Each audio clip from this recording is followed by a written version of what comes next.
Good morning, good evening. My name's Tim, I'm an alcoholic. I first started drinking daily in 1989. I was living in a country where you could drink lawfully at the age of 16, so drink lawfully I did. My last drink was in July 1993. And over those 4 years, a few things became apparent. I learnt a number of lessons which I didn't need to come to AA to learn. The first one was that there was absolutely no way on God's earth I was ever going to be able to moderate my drinking. The amount that I was drinking bothered me right from the beginning. Of course, the first few drinks of an evening are nice, but they are for anyone. I don't think alcohol did anything particularly special to me compared to other people. What my non-alcoholic friends report about the sense of ease and comfort and the release from care, boredom and worry is identical to mine. I might have felt that feeling more keenly than others in the same way that when you're very thirsty, a glass of water is going to be more welcome than if you're not thirsty, but the water is not doing anything special. Something different about the person. But right from the beginning, the first few drinks were fine, but I was getting into trouble on an almost nightly basis, which is awkward at the age of 16 when you're under other people's roofs. And that progressed. So that was clear. I might have been having the first few drinks because I liked it, but liking it was not why I had the rest of them. Because often I knew that my drinking was tipping into darkness, and I knew if I would continue to drink that evening, things weren't going to turn around, they were going to get worse, and they did.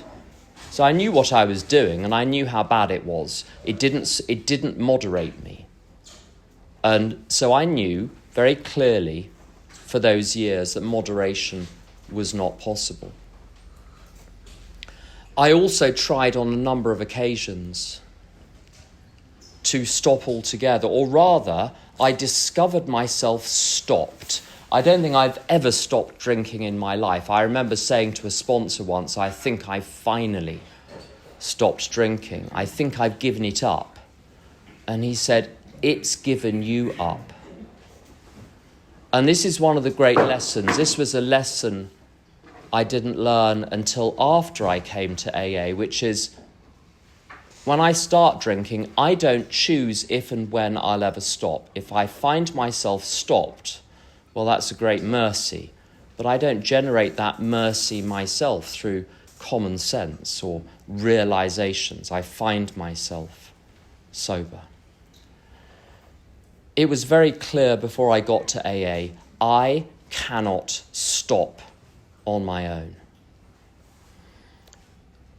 For a long time, I said to people, I drink because of this, I drink on feelings of that, and all of these wretched things happened during my childhood, and that's why I drank, or I drank in order to feel this or not to feel that. And all of them are a pack of lies for me. Because the point about my drinking is over those 4 years, drinking systematically destroyed everything good in my life, and I knew it was doing it. I've never understood people that say they didn't understand the damage that alcohol was doing. We're all different, fine, but I did know. The overall effect of alcohol on my life, I did not want, and yet I was doing it. So this clearly wasn't decision-making. Motivations only come into play if I'm the one making the decisions. If I'm the passenger on a bus, and the bus turns, and you wonder, why is the bus turned? You don't ask the passenger, you ask the driver. I was the passenger on the bus of my alcoholism. This is what powerlessness means. I was compelled against my own best interests to have the first drink. And once I'd had a few drinks, I was compelled to have the rest of the bottle and another bottle and another bottle. And as soon as compulsion is involved, motivation is out of the window. So those questions, I drank because, I drank in order to, no. What those were the rationalisation of my alcoholism covering its tracks. Any addiction worth its salt must protect itself by concealing, as a parasite will, from its host, the fact that the host is possessed by the parasite.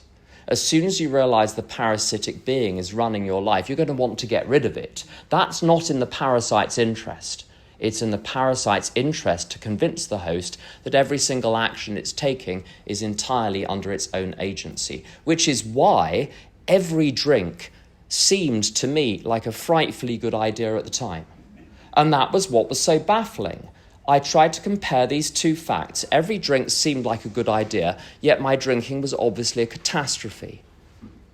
And the explanation of alcoholism I've learned in AA, well, it solved that apparent paradox. It's not a paradox.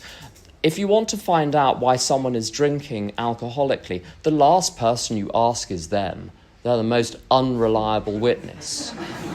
Because necessarily they're being deceived by their own alcoholism. So what I feel about it, or what I think about it, is neither here nor there. All I have to do is measure what it did, and then note, I still want to do it.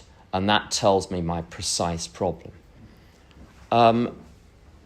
It is certainly true, I haven't had a very strong desire to drink in an extremely long time. But the thought occurs.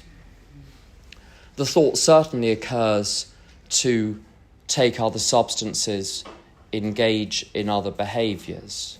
So recovery doesn't consist in eliminating those thoughts from the mind. What I think it does, it erects a defence which stops those thoughts converting into action. In other words, the transmission is no longer connected to the engine. The engine of my alcoholism will regularly get turned on and start turning over. But it's no longer connected to the transmission, so it doesn't turn the wheels of the car. Powered by something else. And that's the whole purpose of AA. It does all sorts of wonderful things, and it re-socialised me. And some very good people over the years have given me some excellent advice. Some people say in AA we don't give advice. Of course we do. The primary piece of advice which is given is don't give people advice. That itself is a piece of advice. That argument, I'm afraid, cuts off the branch it's sitting on. If I hadn't had advice from hundreds of people in my first year, if you'll pardon my French, how the fuck was I supposed to learn how to live? Was I supposed to make it up on my own? Or go to the library? Or go to my parents? If they had known, they would have passed that on to me. It's not like they were sitting on top of a hot secret. So thank God for people who gave me advice and didn't give a fuck if I took it.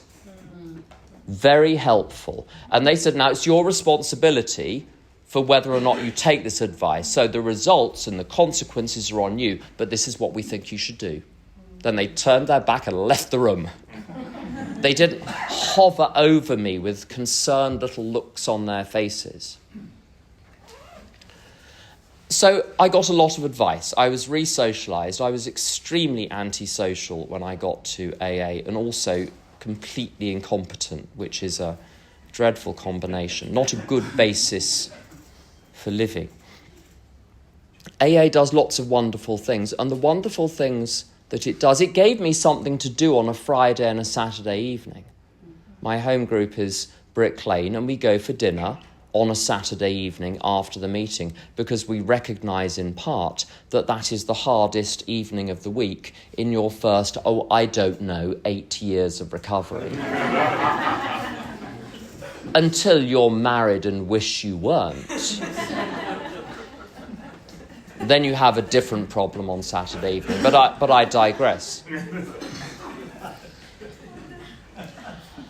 Friday and Saturday evenings were taken care of by AA, and all of the other evenings too.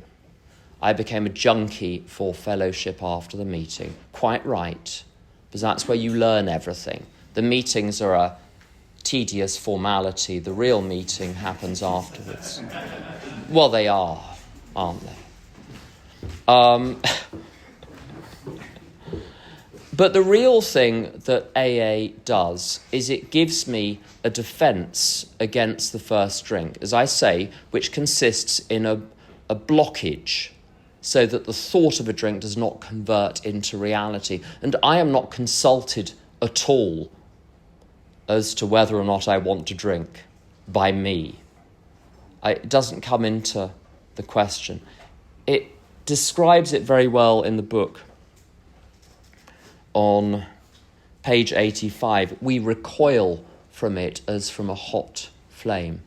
And it's interesting, if you think about what animal recoils, a snake forms back into its original coil. The addiction does not reside in some higher part of my mind, it's in the lizard part of my brain. And that desire to drink comes from way beyond reason and way beyond emotion. It's got nothing to do with my childhood. Plenty of people in my family were exposed to the same factors, have the same genetics, and are not alcoholics. And I know plenty of people who had idyllic childhoods who nonetheless hit the ground running with alcohol because one just reacts to it differently. I know it can be acquired slowly over time too. But it's just my brain operates differently. That's the end of it. But that brain is stopped by a power greater than myself from running my life. The parasite isn't removed, but it's deactivated. Now, the bad news is that God, for that happens to be a short and convenient word for the unfathomable power which makes this possible, as evidenced by the people in this room. If you believe in the people in this room that they were once powerless and yet are sober, by definition something greater than them has kept them sober. God is a convenient word for that. Start with a clean sheet of paper and say God is that which keeps people sober, and then that's good for about 5 years. God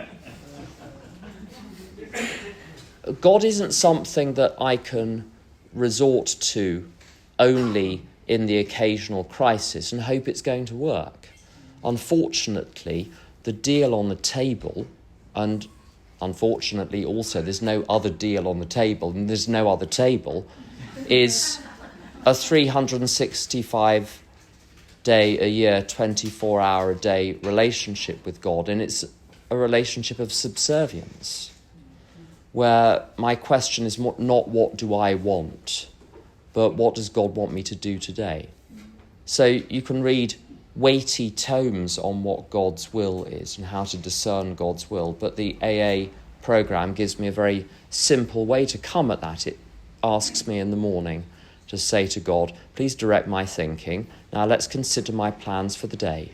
And they're submitted for approval or rejection or alteration. God's will, I needn't consider it beyond what tasks am I to perform today. And when I was new, I was given a very helpful piece of advice by my first sponsor, which is that unstructured free time would kill me in a week, because it would leave me asking myself what I think I should do. So I don't have unstructured free time. The plan gets devised for the day in the morning. Actually, my life is very routine, so there's not much planning at all. A few little corners to finish off, that's all that happens in the morning. And all I need to do is stick to the plan. And if I have a bright idea, well, I can ask someone. I don't need to be in charge of my life. This is the great thing. I'm in charge of the administration of my life. I'm the manager under new direction. And whilst I remember that, I'm going to be absolutely fine. So it's been 32 years since I haven't had a drink. The mental illness seems to have abated a long time ago, and that was florid and varied. and all of my other problems have gradually wound up, got bored and gone home. I'm very glad to be here, and I look forward to